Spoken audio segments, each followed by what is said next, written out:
ഹാഷിമൈറ്റ് kingdom എന്ന് പറയുന്നത്, ജോർദാന്റെ king എന്ന് പറയുന്നത് മുഹമ്മദിന്റെ താഴ്വഴിയിലുള്ള ആളാണ്, അദ്ദേഹത്തിന്റെ ലൈനേജിലുള്ള ആളാണെന്നാണ് പറയുന്നത്.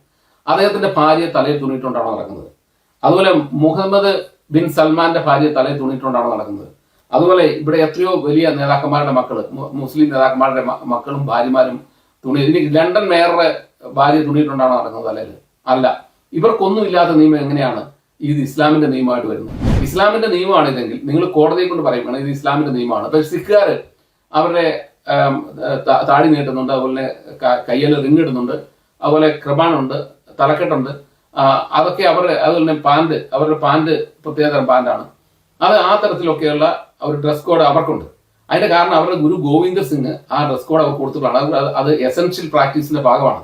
നിങ്ങളുടെ ഇത് എസെൻഷ്യൽ പ്രാക്ടീസ് ആണെങ്കിൽ നിങ്ങളത് കോടതിയിൽ എസ്റ്റാബ്ലിഷ് ചെയ്യണം. ആദ്യം ഇതൊരു എസെൻഷ്യൽ പ്രാക്ടീസ് ആണ്, അതുകൊണ്ട് എല്ലാ സ്കൂളുകൾക്കും ഈ നിയമം നടപ്പിലാക്കണമെന്ന് കോടതി ഒരു വിധി മേടിച്ച് അത് നടപ്പിലാക്കണം. അല്ലാതെ നിങ്ങൾ ഈ പറയുന്ന അതില്ലാത്ത നോളജിന്റെ ലോകത്തേക്ക് നിങ്ങൾ സഞ്ചരിക്കുന്നവരല്ല ഇസ്ലാമിസ്റ്റുകൾ. കാരണം നിങ്ങളെ സംബന്ധിച്ചിടത്തോളം നിങ്ങളുടെ ഏറ്റവും വലിയ അറിവിന്റെ കേദാരം എന്ന് പറയുന്നത് ഖുറാനാണ്. ആ ഖുറാൻ വെച്ചുകൊണ്ട് നിങ്ങൾ ലോകത്തെ മുഴുവൻ വിലയിരുത്താൻ വേണ്ടി ശ്രമിക്കുന്നു. ആ ഖുറാനിൽ ഭൂമി പരന്നതാണ്. സ്ത്രീ എന്ന് പറയുന്നത് ഫീൽഡാണ്, ഏത് തരത്തിൽ വേണമെങ്കിലും കടന്നേലാവുന്ന കൃഷിയിടമാണ്. അതുപോലെ തന്നെ മനുഷ്യരെ ശുക്രം വരുന്നതിനെ സംബന്ധിച്ചുള്ള പറഞ്ഞേക്കുന്നത് ഇതൊന്നും ശാസ്ത്രീയമായി പറഞ്ഞത് നട്ടലിന്റെ അടയ്ക്കുന്ന ആണ് പറഞ്ഞേക്കുന്നത്. ഇതുപോലെയുള്ള അബദ്ധങ്ങൾ നിറഞ്ഞ ആ പുസ്തകം വെച്ചുകൊണ്ടാണ് നിങ്ങൾ ലോകത്തെ വിലയിരുത്താൻ ശ്രമിക്കുന്നത്. ലോകത്തിലെ ഏറ്റവും വലിയ സാംസ്കാരിക കേന്ദ്രമായിരുന്നു അലക്സാണ്ട്രിയ എന്ന് പറഞ്ഞ ഈജിപ്തിലെ. ആ അലക്സാണ്ട്രിയ കീഴടക്കിയ ഉമ്മർ എന്താണ് പറഞ്ഞത്? ഉമ്മർ 8-ാം നൂറ്റാണ്ടിൽ ഇത് കീഴടക്കിക്കൊണ്ട് എന്താ പറഞ്ഞത്? ഇവിടെ ഖുറാനിലില്ലാത്ത എന്തെങ്കിലും ഇവിടെ ഉണ്ടോ? ഉണ്ടെങ്കിൽ എടുത്ത് കത്തിച്ച് കളയാം. ഖുറാനിൽ ഉള്ളതാണ് ഇവിടെ ഉണ്ടോ? അത് കത്തിച്ച് കളയാം. അപ്പൊ എന്താ ഞാൻ ഖുറാൻ അല്ലാതെ വേറൊന്നും അവിടെ കാണാൻ പാടില്ല. ഖുറാൻ എന്ന് പറഞ്ഞൊരു അബ്സല്യൂട്ട് നോളജ് എന്റെ പുസ്തകമാണെന്നാണ് അദ്ദേഹം പറഞ്ഞത്. അങ്ങനെ അലക്സാണ്ടറിലെ ലൈബ്രറി കത്തിച്ചു. അതുപോലെ ഇറാഖിലെ ലൈബ്രറികളും ഇസ്ലാമിസ്റ്റുകൾ കത്തിച്ചു. പ്രിയമുള്ളവരെ, പള്ളുരുത്തി സെന്റ് ട്രീസ സ്കൂളിലെ കന്യാസ്ത്രീകൾ അവിടെ ഹിജാബുമായി ഒരു ദിവസം പ്രത്യക്ഷപ്പെട്ട കുട്ടിയോട് അത് സ്കൂൾ യൂണിഫോമിനെതിരാണെന്നും അതുകൊണ്ട് താങ്കൾ സ്കൂൾ യൂണിഫോം എന്ന് പറഞ്ഞാൽ സ്കൂളിന്റെ നിയമം അനുസരിച്ച് വേണം ഈ സ്കൂളിൽ പഠിക്കാമെന്നും പറഞ്ഞതിന്റെ അടിസ്ഥാനത്തിൽ വലിയ വിവാദം ഉണ്ടായി. ആ വിവാദം കത്തി ഇപ്പോഴും പുക ഉയർന്നുകൊണ്ടിരിക്കുന്ന അവസ്ഥയാണ് നമ്മൾ കാണുന്നത്. ക്ലബ് ഹൗസുകളിലും അതുപോലെ തന്നെ സോഷ്യൽ മീഡിയകളിലും എല്ലാം ഇന്നും അതൊരു വലിയ വിവാദമാണ്. യഥാർത്ഥത്തിൽ ആ കന്യാസ്ത്രീകൾ ചെയ്ത തെറ്റ്, ആ കന്യാസ്ത്രീകളെ വളരെ മോശമായി ആളുകൾ ഈ ചിത്രീകരിക്കുന്നത് നമുക്ക് സോഷ്യൽ മീഡിയയിലൂടെ കാണാം. എന്തുകൊണ്ടാണ് ആ കന്യാസ്ത്രീകൾ ആ സ്കൂളിന്റെ നിയമം അനുസരിക്കണം എന്ന് പറയുന്നത്? എല്ലാ സ്കൂളുകളും എല്ലാ ഇൻസ്റ്റിറ്റ്യൂഷനുകളും പ്രവർത്തിക്കുന്നത് ഒരു നിയമ സംഹിതയിലൂടെയാണ്. ഈ നിയമം എങ്ങനെയാണ് രൂപപ്പെടുന്നത്? മഹാനായ റൂസോ നിയമത്തെ പറ്റി പറഞ്ഞിട്ടുള്ളത് the will of the society that is called law എന്നാണ്. അതായത് നിയമം എന്ന് പറയുന്ന ഒരു സൊസൈറ്റിയുടെ വില്ലിനെയാണ്. അത് നമ്മുടെ ജനാധിപത്യ ക്രമത്തിൽ പാർലമെന്റും അതോടൊപ്പം തന്നെ അതിന്റെ താഴത്തേക്ക് വരുന്ന ഇൻസ്റ്റിറ്റ്യൂഷനുകളും പവർ ഡെലിഗേറ്റ് ചെയ്ത് കൊടുക്കുന്നതിന്റെ അടിസ്ഥാനത്തിലാണ് നിയമനിർമ്മാണം നടക്കുന്നത്. അങ്ങനെ ഒരു ഇൻസ്റ്റിറ്റ്യൂഷനാണ് സ്കൂൾ എന്ന് പറയുന്നത്. ആ ഇൻസ്റ്റിറ്റ്യൂഷൻ നിർമ്മിച്ചിട്ടുള്ള നിയമം അനുസരിക്കാൻ ആ സ്കൂളിൽ പഠിക്കുന്ന എല്ലാ വിദ്യാർത്ഥികളും ബാധ്യസ്ഥരാണ്. അല്ലെങ്കിൽ നമ്മളൊരു ലോലെസ് ആയിട്ടുള്ള രാജ്യമായി മാറും, ഒരു നിയമരഹിതമായ രാഷ്ട്രമായി മാറും. അതുകൊണ്ട് അവിടെ ആ സ്കൂളിൽ നിയമം അനുസരിക്കണം എന്ന് കന്യാസ്ത്രീകൾ പറഞ്ഞപ്പോൾ അവരൊരു വലിയ മഹാപാപം ചെയ്തു എന്നുള്ള നിലയിലാണ് ചില രാഷ്ട്രീയ പാർട്ടികളും അതുപോലെ ചില മതസംഘടനകളും പറഞ്ഞു നടക്കുന്നത്. ശകലം തുണി തലയിലിട്ടാൽ വലിയ പാവമാകുമോ എന്നാണ് ചോദിക്കുന്നത്. അങ്ങനെയാണെങ്കിൽ മിലിറ്ററിയിൽ ചേരുമ്പോഴും അതുപോലെ തന്നെ മറ്റ് ഇൻസ്റ്റിറ്റ്യൂഷനിൽ ചേരുമ്പോഴും ഒക്കെ ഈ നിയമം ബാധിക്കാൻ ഈ നിയമം അനുസരിക്കാൻ എല്ലാവരും ബാധിച്ചതല്ലേ? കന്യാസ്ത്രീകൾ എന്ന് പറയുന്നത് അവരൊരു ഇൻസ്റ്റിറ്റ്യൂഷനിൽ ജോയിൻ ചെയ്ത് അവർ ആ ഇൻസ്റ്റിറ്റ്യൂഷന്റെ ഭാഗമായി ആ ഇൻസ്റ്റിറ്റ്യൂഷൻ പറയുന്ന ഡ്രസ്സ് ധരിച്ച് നടക്കുന്നവരാണ്. അതിനുപരി ആ സ്കൂൾ എന്ന് പറയുന്നത് ഒരു മൈനോറിറ്റി കമ്മ്യൂണിറ്റിയുടെ സ്കൂളാണ്. ആ മൈനോറിറ്റി കമ്മ്യൂണിറ്റി നടത്തുന്ന സ്കൂളിൽ അവർക്ക് അവരുടേതായിട്ടുള്ള മൈനോറിറ്റിയുടെ അവകാശങ്ങളില്ലേ? ആ കന്യാസ്ത്രീകൾക്ക് അവിടെ ജോലി ചെയ്യാനുള്ള അവകാശമില്ലേ അവരുടെ ഡ്രസ്സ് ധരിച്ച്? എന്നാൽ കുട്ടികളായിട്ട് അവിടെ അധ്യാപകരെല്ലാം ഒരേ യൂണിഫോമിലാണോ വരുന്നത്? അല്ലല്ലോ. അധ്യാപകർക്ക് യൂണിഫോം ഇല്ലല്ലോ, കുട്ടികൾക്കല്ലേ യൂണിഫോം. എന്തുകൊണ്ടാണ് യൂണിഫോം എന്ന് പറഞ്ഞ കോൺസെപ്റ്റ് വന്നത്? സമൂഹത്തിലെ വ്യതിരിക്തതകൾ അല്ലെങ്കിൽ വൈവിധ്യങ്ങൾ അല്ലെങ്കിൽ സമൂഹത്തിലുള്ള ചെറുപ്പവും വലുപ്പവും ചെറുതും വലുതുമായ വ്യത്യാസങ്ങൾ കുട്ടികളിൽ ഉണ്ടാകാതിരിക്കാൻ വേണ്ടിയാണ് ഈ തരത്തിൽ യൂണിഫോം എന്ന് പറഞ്ഞ സംഭവം കൊണ്ടുവന്നിരിക്കുന്നത് തന്നെ. ആ യൂണിഫോം എന്ന് പറയുന്നത് അനുസരിക്കാൻ കഴിയില്ല എന്ന് പറയുന്നത് വളരെ വലിയ തിന്മയാണ്. അതുപോലെ തന്നെ അതനുസരിക്കില്ല എന്ന് പറഞ്ഞ നിയമത്തോടുള്ള വെല്ലുവിളിയാണ്. ഇത് ഇവിടെ മാത്രമല്ല, ഇന്ത്യയിലും കേരളത്തിലും അല്ലെങ്കിൽ മാത്രമല്ല ഈ പ്രശ്നം ഉണ്ടായിരുന്നത്. ഞാൻ ഇതിനെ സംബന്ധിച്ച് നിങ്ങളൊരു വിധി പറയാം. 2006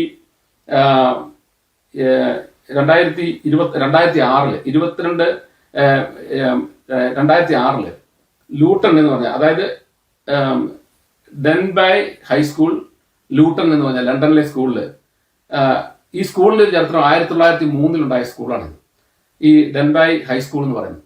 അവിടെ ഒരു കുട്ടി ഒരു ദിവസം ഈ തലയെല്ലാം മറച്ച് ഈ മുഖം മാത്രം ബാക്കി വെച്ച് മൂടിക്കെട്ടി വന്നപ്പം അവിടുത്തെ ടീച്ചർ പറഞ്ഞു, അത് ബഹുഭൂരിപക്ഷം മുസ്ലിം കുട്ടികൾ പഠിക്കുന്ന സ്കൂളാണ്. അവിടെ ഏതാണ്ട് 74% കുട്ടികളും മുസ്ലിം കുട്ടികളാണ്. ആ സ്കൂളിലെ ടീച്ചർ പറഞ്ഞു ഇത് പറ്റത്തില്ല, ഇവിടെ നിയമാനുസരണം തെറ്റാണെന്ന് പറഞ്ഞു. അവിടെ ആ കുട്ടി അതിനെതിരായിട്ട്, അത് സാൽവാർ കമ്മീസ് എന്ന് പറയുന്നത് അവിടെ ധരിക്കാൻ അനുവദിച്ചിട്ടുണ്ട്. സ്കൂൾ യൂണിഫോം കൂടാതെ സാൽവാർ കമ്മീസ് ഇങ്ങനെ വരുന്ന മുസ്ലിം കുട്ടികൾക്ക് ധരിക്കാൻ അനുവദിച്ചിട്ടുണ്ട്. എങ്കിൽ കൂടി ആ കുട്ടിക്ക് ഈ പറയുന്ന ശരീരം മുഴുവൻ മറച്ചു വെക്കുന്ന, മുഖം മാത്രം കാണിക്കുന്ന ഡ്രസ്സ് മാത്രം ധരിച്ചുകൊണ്ട് അത് വന്നത് അത് മാത്രമേ ധരിക്കാൻ കഴിയുള്ളൂ എന്ന് പറഞ്ഞു. ടീച്ചർ പറഞ്ഞു അത് നടക്കില്ല എന്ന് പറഞ്ഞു. ആ കേസ് ഹൗസ് ഓഫ് ലോർഡ്സിൽ വരെ പോയി. അതിൽ ഹൗസ് ഓഫ് ലോർഡ്സിന്റെ judicial committee of the house of lord ആണ് ആ കേസ് അവസാനം പരിശോധിച്ചത്. അതിൽ അവർ പറഞ്ഞ വിധിവാചകം ഞാൻ നിങ്ങളെ ഇവിടെ വായിച്ചു കേൾപ്പിക്കാം. അപ്പൊ അതോടുകൂടിയാണ് ഇവിടെ ഈ ഹിജാബിന്റെ പ്രശ്നം UK അവസാനിച്ചത്. ഹൗസ് ഓഫ് ലോർഡ്സ് വിധി പറഞ്ഞത് നിങ്ങളെ വായിച്ചു കേൾപ്പിച്ചുകൊണ്ട് ബാക്കി സംസാരിക്കാം. The reasoning of the law, the law lords held that while the right to hold the religious belief is absolute, ഒരാളുടെ റിലീജിയസ് ബിലീവ് എന്ന് പറയുന്നത് അയാൾക്ക് കൊണ്ടുനടക്കാനുള്ള അബ്സല്യൂട്ട് ആയിട്ടുള്ള പൂർണ്ണമായ അധികാരമുണ്ട്. The right to manifest that belief can be restricted, അതായത് അത് ആവശ്യമില്ലാത്തത് പ്രകടിപ്പിക്കുന്നതിനെ റെസ്ട്രിക്ട് ചെയ്യപ്പെട്ടേക്കാം. They found that the school's uniform policy was, അതുകൊണ്ടാണ് സ്കൂൾ യൂണിഫോം പോളിസി ആ തരത്തിൽ ആ റെസ്ട്രിക്ഷന്റെ ഭാഗമായിട്ടാണ് ആ സ്കൂൾ യൂണിഫോം പോളിസി അവിടെ വരുന്നത്. The school uniform policy was they found that the school uniform policy was justifiable and proportionate, and that school had made effort to accommodate Muslim students with options like a shalwar kameez. The court concluded that the students' decision not to attend the school was her own choice, not the school's unlawful exclusion of her. ഇതാണ് ആ house of ലോർഡ്സിന്റെ വിധി എന്ന് പറയുന്നത്.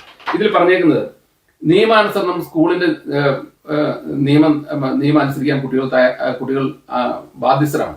ഇനി അല്ലാത്ത പക്ഷേ ഈ സ്കൂളിൽ നിന്ന് ഈ കുട്ടി പോവുകയാണെന്ന് പറഞ്ഞു, ആ കുട്ടിക്ക് പോകാനുള്ള അവകാശം ഉണ്ടെന്നാണ് ഹൗസ് ഓഫ് ലോർഡ്സ് അവസാനം വിധിച്ചത്. അതായത് ഇതിന്റെ കൺക്ലൂഷൻ എന്ന് പറയുന്നത് സ്കൂളിന്റെ നിയമം എന്തോ അത് അനുസരിക്കണം എന്നാണ് ഹൗസ് ഓഫ് ലോർഡ്സ് വിധിച്ച വിധി എന്ന് പറയുന്നത്. അതിന്റെ അടിസ്ഥാനത്തിൽ ആ പ്രശ്നം അവസാനിച്ചു. ഇനി ഈ ഹിജാബിന് വേണ്ടി വാദിക്കുന്ന ആളുകളോട് എനിക്ക് ചോദിക്കാനുള്ളത്, ഈ സെന്റ് റീത്ത സ്കൂളിൽ കുട്ടികളെ വിടുമ്പോൾ അവിടെ വിദ്യാഭ്യാസം നഷ്ടപ്പെടും എന്ന് പറഞ്ഞാൽ ഈ വിദ്യാഭ്യാസമാണോ മതമാണോ പ്രധാന കാര്യം എന്ന് പറയുന്നത്? അവിടെ 130 കുട്ടികളോളം പഠിക്കുന്നുണ്ട് മുസ്ലിം കുട്ടികൾ. അവർക്കൊന്നും ഇല്ലാത്തവരുന്നും ഈ കുട്ടിക്ക് വേണ്ടി എങ്ങനെ വന്നു? ഈ കുട്ടിക്ക് മാത്രം എങ്ങനെ വന്നു? ഒരു ദിവസം രാവിലെ അത് ഡ്രസ് ഇട്ടുകൊണ്ട് വരുമ്പോൾ അതിന്റെ ഉദ്ദേശശുദ്ധി എന്താണ്? ഇനി ഹാഷിമൈറ്റ് കിങ്ഡം എന്ന് പറയുന്നത്, ജോർദാന്റെ കിങ് എന്ന് പറയുന്നത് മുഹമ്മദിന്റെ താഴ്വഴിയിലുള്ള ആളാണ്, അദ്ദേഹത്തിന്റെ ലൈനേജിലുള്ള ആളാണെന്നാണ് പറയുന്നത്. അദ്ദേഹത്തിന്റെ ഭാര്യ തലയിൽ തുണിയിട്ടുകൊണ്ടാണോ നടക്കുന്നത്? അതുപോലെ മുഹമ്മദ് ബിൻ സൽമാന്റെ ഭാര്യ തലയിൽ തുണിയിട്ടുകൊണ്ടാണോ നടക്കുന്നത്? അതുപോലെ ഇവിടെ എത്രയോ വലിയ നേതാക്കന്മാരുടെ മക്കള്, മുസ്ലിം നേതാക്കന്മാരുടെ മക്കളും ഭാര്യമാരും ഇനി ലണ്ടൻ മേയറുടെ ഭാര്യ തുണിയിട്ടുണ്ടാണോ നടക്കുന്നത്? തലയിൽ അല്ല. ഇവർക്കൊന്നും ഇല്ലാത്ത നിയമം എങ്ങനെയാണ് ഇത് ഇസ്ലാമിന്റെ നിയമമായിട്ട് വരുന്നത്? ഇസ്ലാമിന്റെ നിയമമാണില്ലെങ്കിൽ നിങ്ങൾ കോടതിയെ കൊണ്ട് പറയും ഇത് ഇസ്ലാമിന്റെ നിയമമാണ്. അപ്പൊ സിഖുകാർ അവരുടെ താടി നീട്ടുന്നുണ്ട്, അതുപോലെ കയ്യിൽ റിങ് ഇടുന്നുണ്ട്, അതുപോലെ കൃപാണുണ്ട്, തലക്കെട്ടുണ്ട്, അതൊക്കെ അതുപോലെ അവരുടെ പാന്റ് പ്രത്യേകതരം പാന്റാണ്. അത് ആ തരത്തിലൊക്കെയുള്ള ഒരു ഡ്രസ് കോഡ് അവർക്കുണ്ട്. അതിന്റെ കാരണം അവരുടെ ഗുരു ഗോവിന്ദ സിംഗ് ആ ഡ്രസ് കോഡ് അവർ കൊടുത്തിട്ടാണ്. അത് എസെൻഷ്യൽ പ്രാക്ടീസിന്റെ ഭാഗമാണ്. നിങ്ങളുടെ ഇത് എസെൻഷ്യൽ പ്രാക്ടീസ് ആണെങ്കിൽ നിങ്ങളത് കോടതിയിൽ എസ്റ്റാബ്ലിഷ് ചെയ്യണം. ആദ്യം ഇതൊരു എസെൻഷ്യൽ പ്രാക്ടീസ് ആണ്, അതുകൊണ്ട് എല്ലാ സ്കൂളുകൾക്കും ഈ നിയമം നടപ്പിലാക്കണമെന്ന് കോടതിയിൽ ഒരു വിധി മേടിച്ച് അത് നടപ്പിലാക്കണം. അല്ലാതെ നിങ്ങൾ ഈ പറയുന്ന നന്നായി വിദ്യാഭ്യാസം നടത്തുന്ന ക്രിസ്ത്യൻ ഇൻസ്റ്റിറ്റ്യൂഷനുകളെ, ഞാൻ ക്രിസ്ത്യൻ സഭയെ അച്ഛന്മാരൊക്കെ എപ്പോഴും വിമർശിക്കുന്ന ആളാണ്. പക്ഷേ ക്രിസ്ത്യൻ ഇൻസ്റ്റിറ്റ്യൂഷൻസ് നടത്തുന്ന നല്ല സ്കൂളുകൾ, ലോകത്തിലെ ഏറ്റവും നല്ല സ്കൂളുകളും കോളേജുകളും സ്ഥാപിക്കപ്പെട്ടിട്ടുള്ളത് ക്രിസ്ത്യൻ ഇൻസ്റ്റിറ്റ്യൂഷൻസ് ആണ്. ആ ഇൻസ്റ്റിറ്റ്യൂഷൻസ് നടത്തുന്ന കോളേജുകളും അതുപോലെ തന്നെ സ്കൂളുകളും നശിപ്പിക്കാൻ വേണ്ടി നിങ്ങളുടെ പോപ്പുലേഷൻ, ഇപ്പൊ എന്തുകൊണ്ടാണ് ഡൻബാ ഹൈസ്കൂളിൽ ലണ്ടനിൽ വന്ന് അവിടെ പോപ്പുലേഷൻ വർദ്ധിച്ചുകൊണ്ടാണ് ഇവർക്ക് ആ പ്രശ്നം ഉണ്ടായത്. അവിടെ മുസ്ലിം പോപ്പുലേഷൻ വർദ്ധിച്ചു, അപ്പോൾ ആ സ്കൂൾ പിടിച്ചെടുക്കാനാണ് ശ്രമിച്ചത്. മനസ്സിലായോ? അപ്പൊ എന്ന് പറഞ്ഞാൽ മുസ്ലിം പോപ്പുലേഷൻ വർദ്ധിക്കുന്നതനുസരിച്ച് ക്രിസ്ത്യൻ ഇൻസ്റ്റിറ്റ്യൂഷനുകളെ തകർക്കാനുള്ള ഗൂഢാലോചന ഭാഗമാണിത്. ഞാനൊരു കാര്യം ചോദിച്ചത്, ഈ മുസ്ലിങ്ങൾ എന്ന് പറയുന്നത്, അല്ലെങ്കിൽ ഈ ജിഹാദികൾ, മുസ്ലിങ്ങളെ എന്നത് പറയുന്നില്ല, കാരണം മുസ്ലിങ്ങൾ അതിനകത്ത് ജനിച്ച ആളുകളാണ്. ഈ ജിഹാദികളോട് ഒരു ചോദ്യം ചോദിക്കാം. ലോകത്തിലെ ഏറ്റവും വലിയ എംപയറുകൾ ഒന്നായിരുന്നു ടർക്കിഷ് എംപയർ. ആ ടർക്കിഷ് എംപയറിന്റെ കാലഘട്ടത്തിൽ, ആ കാലഘട്ടത്തിന് പുറകിൽ സ്ഥാപിക്കപ്പെട്ടതാണ് കേംബ്രിഡ്ജും ഓക്സ്ഫോർഡ് യൂണിവേഴ്സിറ്റികളും. അത് സെന്റ് മേരീസ് എന്ന പള്ളിയിൽ നിന്നാണ് ഓക്സ്ഫോർഡ് യൂണിവേഴ്സിറ്റിയുടെ തുടക്കം. അതുപോലെ തന്നെ ആ കാലഘട്ടത്തിൽ സ്ഥാപിച്ചാണ്, അതിനുശേഷം സ്ഥാപിക്കപ്പെട്ടാണ് കേംബ്രിഡ്ജ് യൂണിവേഴ്സിറ്റി. അതുപോലെ 300 വർഷം മാത്രം പഴക്കമുള്ള അമേരിക്കയിലാണ് ഏറ്റവും വലിയ മാസച്യൂസെറ്റ്സിലെ ഏറ്റവും വലിയ യൂണിവേഴ്സിറ്റി ഈ ടെക്നോളജിയുടെ. അതുപോലെ അങ്ങനെ എത്രയോ വലിയ യൂണിവേഴ്സിറ്റികളും സ്ഥാപനങ്ങളും സ്ഥാപിക്കാൻ ഈ ക്രിസ്ത്യൻ വേൾഡിന് കഴിഞ്ഞിട്ടുണ്ട്. നിങ്ങൾക്ക് ഈ പറഞ്ഞ എംപയർ, ഈ പറഞ്ഞ ടർക്കിഷ് എംപയർ ലോകം മുഴുവൻ അയാളെ മാഗ്നിഫിഷന്റ്, സുലൈമാൻ മാഗ്നിഫിഷന്റ് എന്നാണ് വിക്ടോറിയ രാജ്യം വിളിച്ചത്. അത്രമാത്രം വലിയ ഒരു രാജാവായിരുന്നു ഈ പറഞ്ഞ ടർക്കിഷ് എംപയർ എന്ന് പറഞ്ഞത്. ഈ ടർക്കിഷ് എംപയറിന്റെ കാലഘട്ടത്തിൽ എവിടെയെങ്കിലും ഒരു നല്ല കോളേജ് സ്ഥാപിച്ച് നല്ല സ്കൂൾ സ്ഥാപിക്കാൻ നിങ്ങൾക്ക് കഴിഞ്ഞിട്ടുണ്ടോ?